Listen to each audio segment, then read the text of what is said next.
ਦੇਖੇਗੀ। ਮੈਂ ਕਹਿ ਰਿਹਾ ਸਾਂ, ਮੈਂ ਆਖਿਆ ਬਸ ਇਹ ਦੱਸ ਦਿਓ ਕਿ ਜੀ ਉਹਨਾਂ ਫੁੱਲ ਕੋਟ ਬਣਾਉਣ ਦੇ ਵੀ ਕਹਿ ਕੇ ਜੀ ਫੁੱਲ ਕੋਟ ਬਣਾ ਦੇ ਦੇ ਉੱਤੇ, ਤੇ ਉਹਨਾਂ ਕਹਿ ਕੇ ਜੀ ਫੁੱਲ ਕੋਟ ਬਣਾ ਕੇ, ਤੇ ਹੁਣ ਨਜ਼ਰ ਕੀ ਆ ਰਿਹਾ? ਮੈਂ ਚਾਹਾਂਗਾ ਜ਼ਰਾ ਮੁਖਤਸਰਨ ਦੱਸ ਦਿਓ ਕਿ ਅੱਗੇ ਹੁਣ ਹੋਣ ਕੀ ਜਾ ਰਿਹਾ ਇਹਦੇ ਉੱਤੇ। ਆ ਦੇਖੋ, ਦੋ ਚੀਜ਼ਾਂ ਨੇ।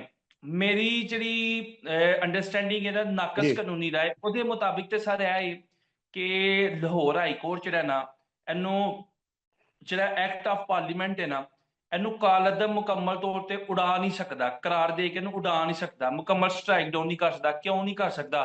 ਇਹ ਸ਼ਾਇਦ ਹੀ ਕੁਝ ਲੋਕ ਤੁਹਾਨੂੰ ਦੱਸਣਗੇ ਗੱਲ। ਆਰਟੀਕਲ 260 ਆਏ ਨੇ ਪਾਕਿਸਤਾਨ 'ਚ, ਜਿਹੜਾ ਕਹਿੰਦਾ ਹੈ ਕਿ ਜਿਹੜਾ ਗਵਰਨਰ ਦਾ ਆਰਡੀਨੈਂਸ ਹੈ ਜਾਂ ਪ੍ਰੈਜ਼ੀਡੈਂਟ ਦਾ ਆਰਡੀਨੈਂਸ ਹੈ, that ਵਿਡ also ਪ੍ਰਜ਼ਿਊਮ as the act of parliament. Act of parliament ਜਿਹੜਾ ਹੁੰਦਾ ਹੈ ਨਾ, ਉਹ ਸਾਡੀ ਪਾਰਲੀਮੈਂਟ ਦੇ ਕਾਨੂੰਨ ਨੂੰ ਕਿਹਾ ਜਾਂਦਾ ਹੈ। ਆਰਡੀਨੈਂਸ ਨੂੰ ਵੀ ਐਕਟ ਆਫ ਪਾਰਲੀਮੈਂਟ ਹੀ ਕੰਸੀਡਰ ਕੀਤਾ ਜਾਂਦਾ। ਆਈਨ ਦੇ ਆਰਟੀਕਲ 260 'ਚ ਲਿਖਿਆ ਗਿਆ ਹੈ ਇਹ ਆਰਡੀਨੈਂਸ ਹੀ, ਲੈਟਸ ਸੇ ਜੀ, ਇਹਨੂੰ ਉਡਾ ਦਿੱਤਾ ਜਾਂਦਾ ਹੈ। ਲੇਕਿਨ ਐਕਟ ਆਫ ਪਾਰਲੀਮੈਂਟ ਦੇ ਬਾਰੇ 'ਚ ਆਰਟੀਕਲ 238 39 ਮੌਜੂਦ ਹੈ ਨੇ ਪਾਕਿਸਤਾਨ ਦੇ ਵਿੱਚ। ਜਿਹੜਾ ਸਾਡਾ ਨੈਸ਼ਨਲ ਅਸੈਂਬਲੀ ਦਾ ਕੋਈ ਵੀ ਕਾਨੂੰਨ ਬਣਦਾ ਹੈ, ਸਾਡੀ ਪਾਰਲੀਮੈਂਟ ਬਣਾਉਂਦੀ, ਉਹ 'ਚ ਇਹ ਹੈ ਕਿ ਜਿਹੜਾ ਉਹ ਕਾਨੂੰਨ, that can not be called in question before any court in Pakistan. ਲਿਹਾਜ਼ਾ ਅਗਰ ਕੋਈ ਸਰੀਹਨ ਫੰਡਾਮੈਂਟਲ ਰਾਈਟ ਦੀ ਖਿਲਾਫਵਰਜੀ ਹੋਈ ਹੈ ਤੇ ਫਿਰ ਉਹ ਕੀਤਾ ਜਾ ਸਕਦਾ, ਅਦਰਵਾਈਜ਼ ਨਹੀਂ ਕੀਤਾ ਜਾ ਸਕਦਾ। ਤੇ ਉਹਨੂੰ ਕਰਨ ਦਾ ਫੋਰਮ ਕਾਂਸਟੀਟਿਊਸ਼ਨਲ ਬੈਂਚ ਹੈ, ਤੇ ਵਫਾਕ ਦੇ ਵਿੱਚ ਕੌਣ ਹੈ? ਫੈਡਰਲ ਕਾਂਸਟੀਟਿਊਸ਼ਨਲ ਕੋਰਟ ਹੈ। ਕਰ ਸਕਦੇ ਨੇ ਮੈਡਮ, ਵਕਤੀ ਤੌਰ ਤੇ ਰੋਕ ਸਕਦੇ ਨੇ।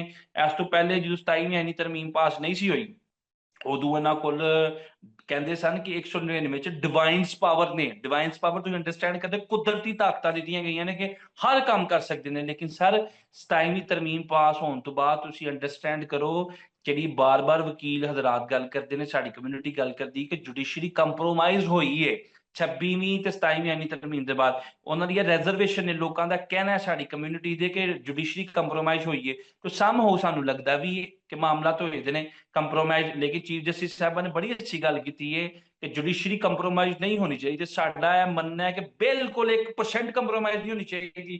और आइन की बालादस्ती वास्ते, इन्होंने काम करने वास्ते, फंडामेंटल राइट की प्रोटेक्शन वास्ते जिन्ना अच्छा काम कर रहे हैं, इस तो भी वध चढ़ के काम करना चाहिए ताकि साडे जुडिशरी के झंडे लगन, निजाम इंसाफ के झंडे लगन, लोग हसास बसास होकर ना अदालतों से जान। तो मैं उम्मीद करना कि जस्टिस आलिया नीलम साहबा जी साडी चीफ जस्टिस ने बड़ी इंटरैक्टिव ना काम करदियां पईयां ने, बड़ा जबरदस्त काम करदियां पईयां ने।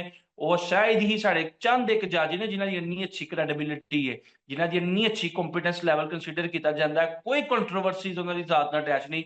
इन्ना जबरदस्त काम कदी किसी दे हिस्से नहीं है, या नेकनामी या शोहरत किसी दे हिस्से नहीं है जिन्नी इन्हां दी फर्स्ट खतून जज दे हिस्से आई। तो आई थिंक कि अल्लाह करे कि जी साडे मुल्क दे आम शहरियों वास्ते बेहतर होए, जिन्हां दे कब्जे जिहड़े ने ਉਹ ਹੋਏ ਦੇ ਨੇ, ਜਿਨ੍ਹਾਂ ਦੇ ਮਾਮਲਾ ਇਸ ਟਾਈਮ ਨੇ ਅਦਾਲਤਾਂ 'ਚ ਵਿਚਾਰੇ ਜਾਂਦੇ ਨੇ, ਤਰੀਕ ਹੋ ਗਈ, ਅਦਾਲਤਾਂ 'ਚ ਜਾਂਦੇ ਨੇ, ਹੜਤਾਲ ਹੋ ਗਈ, ਅਦਾਲਤਾਂ 'ਚ ਜਾਂਦੇ ਨੇ, ਜੱਜ ਸਾਹਿਬ ਨਹੀਂ ਬੈਠੇ, ਅਦਾਲਤਾਂ 'ਚ ਜਾਂਦੇ ਨੇ, ਡਾਕੂਮੈਂਟ ਨਹੀਂ ਆਏ, ਅਦਾਲਤਾਂ 'ਚ ਜਾਂਦੇ ਨੇ, ਅੱਜ ਗਵਾਹੀ ਕਰਾ ਦਿਓ, ਅਦਾਲਤਾਂ 'ਚ ਜਾਂਦੇ ਨੇ, ਅੱਜ ਸਮਨ ਕਰਾ ਦਿਓ।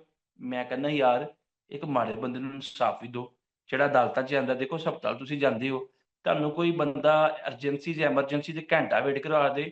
ਨਾਲ ਮੌਜੂਦ ਨੇ ਬੈਰਿਸਟਰ ਵਕਾਸ ਅਬਰੇਜ਼ ਸਾਹਿਬ, ਤੇ ਗੱਲ ਕਰ ਰਹੇ ਹਾਂ ਜਿਹੜਾ ਪੰਜਾਬ ਵਿੱਚ ਪ੍ਰਾਪਰਟੀ ਓਨਰਸ਼ਿਪ ਆਰਡੀਨੈਂਸ ਹੈ ਉਹਦੇ ਹਵਾਲੇ ਨਾਲ। ਵਕਾਸ ਵੀ ਇਹਦੇ ਵਿੱਚ ਇੱਕ ਬੜਾ ਪੁਆਇੰਟ ਉਹਨਾਂ ਵੈਲਿਡ, ਵੈਸੇ ਤੁਸੀਂ ਕਿਉਂਕਿ ਆਪ ਜ਼ਿਕਰ ਹੀ ਕਰ ਚੁੱਕੇ ਹੋ, ਮੈਂ ਚਾਹਾਂਗਾ ਇਹਦੇ 'ਤੇ ਜ਼ਰਾ ਗੱਲ ਕਰੋ ਕਿ ਉਹਨਾਂ ਇਹ ਵੀ ਕਿਹਾ ਨਾਲ ਨਾ ਕਿ ਇੱਥੇ ਜਾਲੀ ਰਜਿਸਟਰੀਆਂ ਵੀ ਬਣੀਆਂ ਨੇ, ਜਾਲੀ ਦਸਤਾਵੇਜ਼ਾਤ ਵੀ ਬਣਦੀਆਂ ਨੇ। ਬਹੁਤ ਸਾਰੇ ਲੋਕ ਜਿਹੜਾ ਹੈ ਉਹ ਇਸ ਤਰ੍ਹਾਂ ਦੇ ਦਾਅਵੇ ਲੈ ਕੇ ਆ ਜਾਂਦੇ ਨੇ, ਤੇ ਇਹ ਵੀ ਤੇ ਮੇਰਾ ਖਿਆਲ ਇੱਕ ਵੈਲਿਡ ਪੁਆਇੰਟ ਤੇ ਹੈ ਨਾ। ਅਗਰ ਇੱਕ ਡਾਕੂਮੈਂਟ ਮੈਂ ਤੁਹਾਨੂੰ ਪਹਿਲੇ ਦੱਸ ਚੁੱਕਿਆ, ਤੁਹਾਡੇ ਗੋਸ਼ਗੁਜ਼ਾਰ ਕੀਤਾ ਹੈ ਕਿ ਦਸਤਾਵੇਜ਼ਾਤ ਜਿਹੜੀਆਂ ਨੇ ਜੈਲੀ ਨੇ, ਉਹ ਜੈਲੀ ਜੀ ਦਸਤਾਵੇਜ਼ਾਤ ਨੂੰ ਸਰਟਨ ਕਰਨ ਵਾਸਤੇ ਏਡੀਸੀਆਰ ਮੌਜੂਦ ਹੈ, ਏਸੀ ਜੀ ਮੌਜੂਦ ਹੈ, ਰੈਵਨਿਊ ਅਫਸਰ ਮੌਜੂਦ ਨੇ। ਰਜਿਸਟਰੀ ਕੌਣ ਕਰਦਾ ਹੈ? ਰਜਿਸਟਰੀ ਅਦਾਲਤਾਂ ਕਰਦੀਆਂ ਨੇ। ਰਜਿਸਟਰੀ ਤੇ ਰੈਵਨਿਊ ਅਫਸਰ ਕਰਦਾ ਹੈ। ਅਸਿਸਟੈਂਟ ਕਮਿਸ਼ਨਰ ਜਿਹਨੂੰ ਏਸੀ ਅਰਬਨ ਲਾਇਆ ਜਾਂਦਾ ਹੈ, ਜਾਂ ਰਜਿਸਟਰਾਰ ਅਰਬਨ ਤੇ ਰੂਰਲ ਲਾਇਆ ਜਾਂਦਾ ਹੈ, ਰਜਿਸਟਰੀ ਤੇ ਸਰ ਉਹ ਕਰਦਾ ਹੈ। ਇੰਤਕਾਲ ਤੇ ਮਿਊਟੇਸ਼ਨ ਦੇ ਸਾਰੇ ਮਾਮਲਾ ਤੇ ਰੈਵਨਿਊ ਅਫਸਰਾਂ ਦੇ ਕੋਲ ਨੇ, ਅਦਾਲਤਾਂ ਦੇ ਕੋਲ ਤੇ ਨਹੀਂ। ਅੱਛਾ, ਉਹ ਲੈਟਸ ਸੇ ਜੀ ਝੂਠੀ ਬਣ ਗਈ ਦਸਤਾਵੇਜ਼ਾਤ, ਉਹਨਾਂ ਨੂੰ ਵੀ ਨਹੀਂ ਪਤਾ ਲੱਗਾ। ਕੱਲ ਕਲਾਂ ਜਦੋਂ ਪਤਾ ਚੱਲਦਾ ਹੈ, ਚੀਜ਼ਾਂ ਸਰਟਨ ਹੁੰਦੀਆਂ ਨੇ, ਤੇ ਇਸ ਕਾਨੂੰਨ ਦੇ ਵਿੱਚ 10 ਸਾਲ ਦੀ ਸਜ਼ਾ ਹੈ। ਇੱਕ ਸਾਡਾ ਜਿਹੜਾ ਦੂਜਾ ਸੀਆਰਪੀ ਦਾ ਪ੍ਰੋਸੈਸ ਹੈ ਜਾਂ ਸੀਪੀਸੀ ਦਾ, ਕਿਤੇ 6 ਮਹੀਨੇ ਦੀ ਸਜ਼ਾ ਹੈ। ਤੇ ਕ੍ਰਿਮੀਨਲ ਸਾਈਡ ਤੇ ਝੂਠੀ ਗਵਾਹੀ ਦੀ 100 ਸੈਕਸ਼ਨ 191 ਤੋਂ ਲੈ ਕੇ 93 ਤੱਕ ਪੀਪੀਸੀ ਦੇ ਅੰਦਰ 3 ਸਾਲ ਦੀ ਸਜ਼ਾ, 5 ਸਾਲ ਦੀ ਸਜ਼ਾ। ਇੱਥੇ ਤੇ 10 ਸਾਲ ਦੀ ਸਜ਼ਾ ਦਿੱਤੀ ਗਈ ਹੈ ਕਿ ਤੁਸੀਂ ਕਿਸੇ ਦੀ ਜੁਰਤ ਨਾ ਹੋਏ ਕਿ ਕਿਸੇ ਦਾ ਕਬਜ਼ਾ ਛੁਡਵਾਉਣ ਆਇਆ, ਉਹ ਆਪ ਹੀ ਝੂਠਾ ਹੈ, ਉਹਦਾ ਨਾਲ ਸਿਰ ਇਹਨਾਂ ਦਾ ਪੈਰ ਹੈ। ਲਿਹਾਜ਼ਾ ਉਹ ਉਹਨਾਂ ਨੂੰ ਮੁਕੰਮਲ ਆਥੋਰਾਈਜ਼ ਕੀਤਾ ਗਿਆ ਹੈ, ਇੱਕ ਕੰਪਰੀਹੈਂਸਿਵ ਕਾਨੂੰਨ ਸੀ। ਅੱਛਾ ਸਰ, ਜਦੋਂ ਅਪੀਲ ਦੀ ਅਸੀਂ ਗੱਲ ਕਰ ਲੈਂਦੇ ਹਾਂ ਕਿ ਇੱਕ ਝੂਠੀ ਦਸਤਾਵੇਜ਼ਾਂ ਦੇ ਦਿੱਤੀਆਂ ਗਈਆਂ, 90 ਦਿਨ ਦਾ ਟਾਈਮ ਸੀ, 10 ਦਿਨਾਂ 'ਚ ਡਿਸਾਈਡ ਹੋ ਗਿਆ ਮੈਟਰ, ਠੀਕ ਹੋ ਗਿਆ ਸਰ। ਅਪੀਲ 'ਚ ਚਲੇ ਗਏ ਨੇ, ਅਪੀਲ 'ਚ ਵੀ ਤਾਂ ਹੁਣ 90 ਦਿਨ ਦਾ ਟਾਈਮ ਹੈ ਨਾ। ਅਪੀਲ 'ਚ ਵੀ 90 ਦਿਨ ਦਾ ਟਾਈਮ ਹੈ। ਉਸ 90 ਦਿਨ 'ਚ ਹੋ ਸਕਦਾ 20 ਦਿਨਾਂ 'ਚ ਫੈਸਲਾ ਆ ਜਾਏ, 20 ਦਿਨ 'ਚ ਫੈਸਲਾ ਹੀ ਉਹ ਬੰਦਾ ਫੜਿਆ ਜਾਏ। ਹੁਣ ਸਾਡੀ ਆਰਡੀਨਰੀ ਸਿਵਲ ਕੋਰਟ 'ਚ ਇੱਕ ਇੱਕ ਤਰੀਕ ਮਹੀਨੇ ਮਹੀਨੇ ਦੀ ਤੇ 25 ਦਿਨਾਂ ਦੀ ਪੈਂਦੀ ਏ। ਉਹ ਜੱਜ ਕਿੰਨੀ ਤਰੀਕਾਂ ਪਾ ਦੇਣ ਜਲਦੀ। ਸਰ ਜੀ 150 ਕੇਸਾਂ ਦਾ ਬੈਕਲੌਗ ਪਿਆ ਦਾ ਹੈ, ਪੈਂਡੈਂਸੀ ਪਈ ਏ, ਜ਼ੇਰੇ ਇਲਤਵਾ ਕੇਸ 100 ਤੋਂ ਜ਼ਿਆਦਾ ਨੇ। ਮੈਂ ਆਪਣੇ ਸ਼ਹਿਰ ਦੀ ਗੱਲ ਕਰਨਾ ਤੇ ਮੈਂ ਸਮਝਣਾ ਕਿ ਇੰਨੀ ਜ਼ਿਆਦਾ ਸਿਵਲ ਕੋਰਟ 'ਚ ਜਿਹੜਾ ਬਰਡਨ ਸੀ ਸੁਪਰੀਮ ਕੋਰਟ ਤੇ, ਦੇਖੋ ਤੁਹਾਨੂੰ ਤੇ ਨਹੀਂ ਮੈਂ ਪੜ੍ਹਾ ਸਕਦਾ ਜਾਂ ਸਮਝਾ ਸਕਦਾ, ਤੁਸੀਂ ਤੇ ਆਪਣੀ ਅਦਾਲਤਾਂ ਨੂੰ ਕਵਰ ਕਰਦੇ ਹੋ ਡੇਲੀ। 55,000 ਪੈਂਡੈਂਸੀ ਇਸ ਵੇਲੇ ਸੁਪਰੀਮ ਕੋਰਟ ਆਫ ਪਾਕਿਸਤਾਨ ਦੇ ਉੱਤੇ। ਸਾਡੀ ਜਿਹੜੀ ਦੂਸਰੀ ਕੋਰਟਸ ਨੇ, ਸਾਡੀ ਜਿਹੜੀ ਹਾਈ ਕੋਰਟਸ ਨੇ, ਪ੍ਰੋਵਿੰਸ਼ਨਲ ਕੋਰਟਸ ਨੇ, ਇਹਨਾਂ ਤੇ ਲੱਖਾਂ ਦੀ ਪੈਂਡੈਂਸੀ ਏ, ਤੇ ਸਾਡੇ lower court, civil court, magisterial court ਦਾ ਕੋਈ ਪਰੇਸ਼ਾਨੀ ਹਾਲ ਨਹੀਂ। ऐसे मौके से मुल्क जिस नहज च खलोता है निज़ाम इंसाफ के बारे च, देखो तुसी लोगों को जाके पूछो हाँ जरा कि साडी साडी अदालतां च जल्दी इंसाफ मिलता है, साडी सिविल कोर्ट च कब्जा लेना सानू मिलेगा? लोग डरदे ने, लोकी कहंदे ने कि यार इस सारे सिनारियो दे विच देखो साडियां अदालतां बहुत अच्छा काम करदियां ने, चीफ जस्टिस साहबा बहुत अच्छा काम कर रही ने, ਸਾਡੇ ਸਿਸਟਮ ਨੂੰ ਬਿਹਤਰ ਕਰਨ ਵਾਸਤੇ, ਅਪਗ੍ਰੇਡੇਸ਼ਨ ਕਰਨ ਵਾਸਤੇ ਸੁਜੈਸ਼ਨ ਦੇ ਰਹੀਆਂ ਨੇ। ਮੈਂ ਹੀ ਉਹਨਾਂ ਨੂੰ ਐਪਰੀਸ਼ੀਏਟ ਕਰਦੇ ਆ ਕਿ ਖਾਤੂਨ ਹੋ ਕੇ ਜਿਸ ਤਰੀਕੇ ਨਾਲ ਇੱਕ ਪੂਰਾ ਸੂਬਾ ਚਲਾ ਰਹੀਆਂ ਨੇ, ਉਹ ਪ੍ਰੈਸੀਡੈਂਟ ਹੈ, ਉਹਦੇ ਚ ਕੋਈ ਦੋ ਰਾਏ ਨਹੀਂ। ਲੇਕਿਨ ਇੱਕ ਇਹਦੇ ਚ ਇੱਕ ਹੋਰ ਬੜੀ ਇੰਪੋਰਟੈਂਟ ਗੱਲ ਜੇ ਕਿ ਇਹ ਸਾਰਾ ਕੰਮ ਜਿਹੜਾ ਸੀ ਨਾ 27ਵੀਂ 26 ਤੇ 27ਵੀਂ ਆਈਨੀ ਤਰਮੀਮ ਤੋਂ ਬਾਅਦ ਕਨਸਟੀਟਿਊਸ਼ਨਲ ਬੈਂਚ ਨੇ ਕਰਨਾ ਸੀ।